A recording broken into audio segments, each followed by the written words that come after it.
வணக்கம் மகளே. Big Boss season 9 முதல் வாரத்துக்கான பலியாடு யாரு அப்படிதான் பார்க்க போறோம். ஸோ வழக்கம் போலதான் முதல் வாரம் 2வது வாரங்கள்ல பலியாடை எடுத்து போட்டு வெட்டிடுவாங்க அப்படிங்கிற மாதிரி தான் பாத்தீங்கன்னா நடந்திருக்கு. ஸோ இந்த வாரமும் அதே மாதிரி. ஆனா இது கொஞ்சம் வருத்தத்துக்குள்ள மாதிரிலாம் இல்ல, சந்தோஷம்டா எப்பா அப்படிங்கிற மாதிரி ஒரு எவிக்ஷன் தான் பாத்தீங்கன்னா நடந்திருக்கு. இந்த வீடியோல இந்த வாரத்துக்கான எவிக்ஷன் யாரு அப்படிங்கிறதெல்லாம் பார்க்க போறதுல அது ஆல்ரெடி உங்களுக்கே தெரிஞ்சிருக்கும். ஸோ என்ன பண்ணிருக்காரு, என்ன நடந்திருக்கு, சேவிங் ஆர்டர் என்ன மாதிரி சேவ் பண்ணிருக்காங்க அப்படிங்கிறது எல்லாத்தையும் டீட்டெயிலா பார்க்க போறோம். ஸோ அதுக்கு முன்னாடி சேனல் புதுசா பாக்குறீங்கன்னா Bigg Boss update and review weekend அப்டேட்டுக்கு நம்ம சேனலை மறக்காம சப்ஸ்கிரைப் பண்ணிட்டு இந்த வீடியோக்கு ஒரு லைக் அண்ட் கமெண்ட் உங்களோட ஒப்பீனியனை கமெண்ட்ல போட்டு விட்டீங்க அப்படின்னா எனக்கு ஒரு மோட்டிவேட் அண்ட் சப்போர்ட்டா இருக்கும். ஸோ மறக்காம லைக் பண்ணி சப்போர்ட் பண்ணீங்க நம்புறேன். மறக்காம சேனலை சப்ஸ்கிரைப் பண்ணிக்கோங்க, சரியா? ஸோ ஃபர்ஸ்ட் இந்த வாரத்துக்கான எவிக்ஷன் அப்டேட்டுக்கு முன்னாடி நம்ம இந்த வாரத்தில் எப்படி ஆர்டர் எந்த ஆர்டர்ல சேவ் பண்ணிருக்காங்க அப்படிதான் பெருசா சொல்ற அளவுக்குலாம் அந்த வீடியோ ஒன்றும் கிடையாது. விஜய் சேதுபதி அவர்கள் என்ன மாதிரி சேவ் பண்ணாங்க அப்படின்னா, அந்த போன ப்ரோமோல ஒரு டாஸ்க் ஒன்று நடந்துச்சு இல்லையா, அந்த டாஸ்க் முடிஞ்ச உடனே அந்த கன்வர்சேஷன்ல பேசிக்கிட்டே இருக்கும்போது பாத்தீங்கன்னா அடுத்ததான் கலையரசன் அப்சரா இவங்க 2 பேரையும் பாத்தீங்கன்னா ஃபர்ஸ்ட் சேவ் பண்ணிருக்காரு. இந்த 2 பேரை மட்டும்தான் சேவே பண்ணிருக்காரு. ஒரு கொலாப்ஸ் தான். ஒவ்வொரு டைம்ல பாத்தீங்கன்னா இவரு கமல் சார்லாம் பாத்தீங்கன்னா லாஸ்ட்ல இருந்து ஒரு மாதிரி சேவ் பண்ணிட்டு வருவாரு. ஃபர்ஸ்ட்லாம் பாத்தீங்கன்னா ஃபர்ஸ்ட் யார் இருக்காங்களோ அந்த மாதிரி சேவ் பண்ணாங்க. அதை பார்த்து கேம் மாற ஆரம்பிச்சதுனால இந்த டைம் என்ன பண்ணாங்க, அதுக்கப்புறம் கமல் சாரே கொலாப்ஸ் பண்ணி மாத்தி மாத்தி பாத்தீங்கன்னா சேவ் பண்ண ஆரம்பிச்சாங்க. அப்புறம் விஜய் சேதுபதி சார் போன டைம்லாம் பாதி சேவ் பண்ணாரு. பாதி வீக்குக்கு அப்புறம் சேவ் பண்றதை விட்டுட்டாரு. சேவ் பண்ணா டைரக்டா நீங்க நாமினேஷன் வெளியில வந்துருங்க அப்படிங்கிற மாதிரி டாஸ்க் வச்சு வெளியில கூப்பிட்டு வர மாதிரிலாம் பாத்தீங்கன்னா நிறைய பண்ணியிருந்தாங்க. ஸோ இந்த வீக்லயே பாத்தீங்கன்னா இந்த சீசன், அதாவது இந்த வீக்ல பாத்தீங்கன்னா என்ன பண்ணிருக்காங்க அப்படின்னா, அப்சரா அண்ட் கலையரசன் இவங்க 2 பேரை மட்டும் தான் சேவ் பண்ணிருக்காங்க.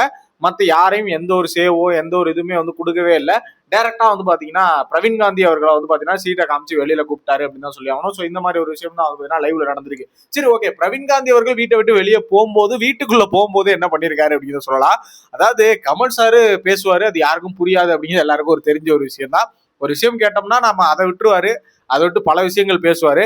பட் இந்த இடத்துல கமல் சார் இல்லையோ பிரவீன் காந்தி அவர்களுக்கு அப்படின்னு நான் கொஞ்சம் வருத்தப்படுற மாதிரி தான் இருக்கு. ஏன்னா விஜய் சேதுபதி அவர்களை ஐயா என்ன விட்டுருக்க ஐயா அப்படின்னு ஃபீல் பண்றல. அதாவது பிரவீன் காந்தி அவர்கள் தான் எவிக்ட் அப்படின்னு சொன்னோன்னே ஐயா அந்த ஆளை பேச வேணாம்னு சொல்லி உள்ள வர சொல்லுங்க அப்படிங்கிற அளவுக்கு பாத்தீங்கன்னா பிரவீன் காந்தி சம்பவம் பண்ணியிருக்காரு அப்படின்னு தான் சொல்லி ஆகணும். ஏன்னா வீட்டுக்குள்ள போகும்போதே பாத்தீங்கன்னா first day grand launch shoot நான் போகல. பட் போன வீக் இந்த நேத்து நான் போயிருந்தப்ப நிறைய பேர் என்கிட்ட சொன்னது என்னன்னா, என்ன இப்படி பேசுறாரு இருந்தாலும் அப்படின்னு கேட்கும்போது அவர் சொன்ன விஷயம் என்ன அப்படின்னா, அதாவது கூட இருந்தவங்க, ப்ரோ இப்பயாவது பரவாயில்ல கிராண்ட் லான்ச்சுக்கு நான் வந்திருந்தேன். அப்ப சேதுபதி சார் கெஞ்சிராரு, ஐயா உள்ள போங்கயா சொன்னா கேளுங்கயான்னு. கிட்டத்தட்ட 35 நிமிஷத்துக்கு மேல பிரவீன் காந்தியை உள்ள அனுப்பும் போது மட்டுமே ஷூட் நடந்திருக்கு. வெறும் 35 நிமிஷம், கொஞ்சம் நெஞ்சம் இல்ல, நம்ம நினைக்காம சாதாரணமா இல்ல. 35 நிமிஷம் ஒருத்தருக்கு டைம் ஸ்பெண்ட் பண்ணிருக்காங்கன்னா அது பிரவீன் காந்திக்கு தான் அப்படின்னு சொல்றாங்க. ஏன்னா அந்த அளவுக்கு பேசிட்டே இருந்திருக்காரு. பேசிட்டே இருப்பேன், ஆடிட்டே இருப்பேன் அப்படிங்கிற மாதிரி, நான் பேசிட்டே இருப்பேங்கிற மாதிரி விஜய் சேதுபதியே கதற விட்டுருக்காரு அந்த மனுஷன் அப்படிங்கிற மாதிரி தான். ஸோ அதே மாதிரி இப்ப எவிக்ஷன் சொன்னோடனே விஜய் சேதுபதி அதான் சொல்லியிருக்காரு, அந்த ஆளை வெளில வர சொன்னீங்கன்னா தயவு செஞ்சு ரொம்ப பேச வேணாம், நம்ம அப்புறம் பேசிக்கலாம்னு சொல்லி அனுப்பி விட்டுருங்க அப்படிங்கிற மாதிரி தான் பாத்தீங்கன்னா அப்படியே ஒரு கொஞ்ச நேரம் பேசிட்டு தான் போயிருக்காரு. இந்த கண்டென்ட் அந்த கண்டென்ட் அவங்கவுங்க எப்படி பண்றாங்க, இவங்க எப்படி பண்றாங்கன்ற மாதிரி ஒரு மாதிரி எல்லாரையும் விடச்ச மாதிரி தான் பண்ணிட்டு போயிருக்காரு அப்படிங்கிறதா. பட் கடைசியா எல்லாருக்கும் ஒரு ஆல் தி பெஸ்ட் சொல்ற மாதிரி வெளில போயிருக்காரு. சோ பிரவீன் காந்தி அவர்கள் எவிக்ட் அப்படிங்கிறதா பாயிண்ட், சரிங்களா? சோ இதை பத்தின உங்களோட ஒப்பீனியன் என்ன? பிரவீன் காந்தி அவர்களை பத்தி நீங்க என்ன நினைக்கிறீங்க? அதே மாதிரி நிறைய விஷயங்கள் இப்போ ட்ரெண்டிங் ஆயிட்டு இருக்கு. அவர் கமருதீன் பெண்களை பத்தி பேசின விஷயங்கள், இதை பத்தி எல்லாம் உங்களோட ஒப்பீனியன் என்ன?